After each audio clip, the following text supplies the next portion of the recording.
موروثیت ایک جگہ ہے, اس کے ساتھ مقبولیت کی بھی باتیں ہوتی ہیں. جی بہت مقبول ترین لیڈرز ہیں یہ, سر ہمارے پاس آلٹرنیٹیو کیا ہے؟ میں ایک ایگزامپل آپ کو دیتا ہوں. چیئرمین پاکستان تحریک انصاف, ہمارے پاس آلٹرنیٹیو کیا ہے؟ ادھر نواز شریف, مریم, آلٹرنیٹیو کیا ہے؟ ہمارے ساتھ زرداری صاحب ہیں, بلاول ہیں, آلٹرنیٹیو کیا ہے؟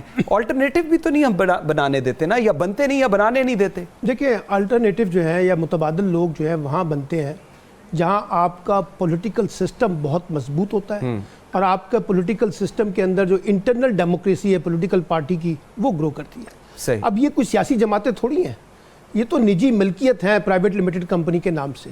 ایک کمپنی رجسٹرڈ ہے مولانا فضل الرحمان کے نام سے, ایک بھٹو خاندان کے نام سے, ایک شریف خاندان کے نام سے, ایک عمران خان کے نام سے.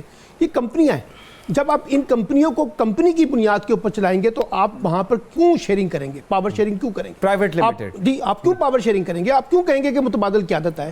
یہاں رضا ربانی کو بھی بلاول صاحب کے سامنے ہاتھ باندھے ہیں, یہاں فضل الرحمان اور ان کے بیٹے کے سامنے ہاتھ باندھے ہیں, ادھر شریف خاندان کے ساتھ ہاتھ باندھے ہیں, ادھر عمران خان کے ساتھ ہاتھ باندھے ہیں. یعنی ہمارے پاس جو چوائس ہے وہ اس لیے نہیں بن پاتی کہ ہماری پولیٹیکل پارٹیاں نہیں ہیں, اور جس طرح سے ان کو کام کرنے نہیں دیا گیا وہ بھی ایک پورا کہانی ہے, لیکن جتنا ان کو کام کرنے کا موقع ملا وہ بھی نہیں مل سکا. اب دیکھیے نا, بات یہ ہے بھی جو مسعود بات کر رہے ہیں, اقتدار اگر جو ہے یا سیاست جو ہے یا جمہوریت محض ایک اقتدار کے طاقت کے حصول کا کھیل بن جائے اور میرے خاندان کی جاگیر بن جائے, تو پھر وہاں پر اصلاحات کرنا, وہاں پر انقلاب لانا, وہاں لوگوں کے بنیادی حقوق کے نام کے اوپر تبدیلیاں پیدا کرنا, وہاں ایسی پالیسیاں اور ایسی قانون سازی کرنا جو عام آدمی کے مفادات کو تقویت پہنچا سکے, یہ ساری کھیل جو ہے پھر ایک سیاسی نعرے بن جاتے ہیں. عملی سیاست یہ ہے کہ میں نے خود کو کیسے مضبوط کرنا ہے, اپنے خاندان کو کیسے مضبوط کرنا ہے, اپنے بچوں کے لیے کیسے پولیٹیکل سپیس پیدا کرنی ہے, اپنے رشتہ داروں کے لیے, اپنے دوستوں کے لیے کیسے سپیس پیدا کرنی ہے. میں نے کوئی پولیٹیکل پارٹی تو نہیں گرو کرنی, میں تو اپنے ارد گرد بیٹھے ہوئے جو مفاداتی گروہ ہیں ان کو کیسے لے کے آؤں گا. پھر مجھے یہ پتا ہے کہ اقتدار کا زینہ جو ہے وہ عوام کے ووٹوں سے نہیں ہے, وہ اسٹیبلشمنٹ کی معرفت ملتا ہے. مجھے پتا ہے کہ جو میری کیمپین ہے اس میں میڈیا کے اندر بے شمار لوگ بیٹھے ہوئے ہیں, جتنا پیسہ لگاؤں گا اتنا میڈیا میرے حق میں بولنا شروع کر دے گا.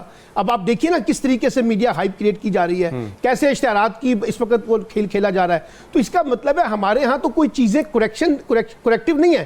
اب اگر ہم نے پولیٹیکل کریکشن کرنی ہے, ہم نے انسٹیٹیوشنل کریکشن کرنی ہے, ہمیں کانسٹیٹیوشنل کریکشن کرنی ہے, ہمیں لا ریلیٹڈ کریکشن کرنی ہے, تو پھر ہمیں بہت کچھ بدلنا ہوگا نا. اور جب یہ بدلنا چاہتے ہیں تو یہ اکیلا کوئی نہیں بدل سکتا. جو بات ابھی زاہد صاحب نے بھی کی اور مسعود صاحب نے بھی کی, میں اتفاق کرتا ہوں. اس میں ساری سیاسی جماعتوں کو اور سارے سٹیک ہولڈر کو بیٹھ کے کوئی اگلے 10-15 برس کا روڈ میپ تیار کرنا پڑے گا. یہ سیاسی دشمنیوں سے باہر نکلیں اور سیاسی ہمانگی پیدا کریں اور سیاسی اختلافات کو سیاسی دشمنی میں مت لے کے جائیں. اچھا مجھے بریک کا کہا جا رہا ہے, لیکن مسعود آپ کو ایک چیز ایڈ کرنا چاہ رہے ہیں, پلیز 10 سیکنڈز ایڈ کیجئے گا.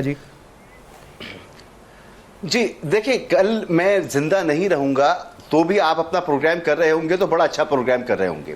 ہم میں سے کوئی بھی ایسا نہیں ہے جس کے بغیر یہ دنیا نہیں چلتی. ہم کیوں یہ سمجھ رہے ہیں کہ نواز شریف صاحب ہوں یا عمران خان صاحب ہوں یا بلاول صاحب ہوں, یہ لازم و ملزوم ہیں اس سسٹم کے لیے. ویری رائٹ, بالکل ٹھیک ہے. کوئی اس سسٹم کے لیے لازم و ملزوم نہیں ہے. سسٹم چلنا چاہیے, that's what is important. ٹھیک ہے, individuals are not important, system is important. I agree on that.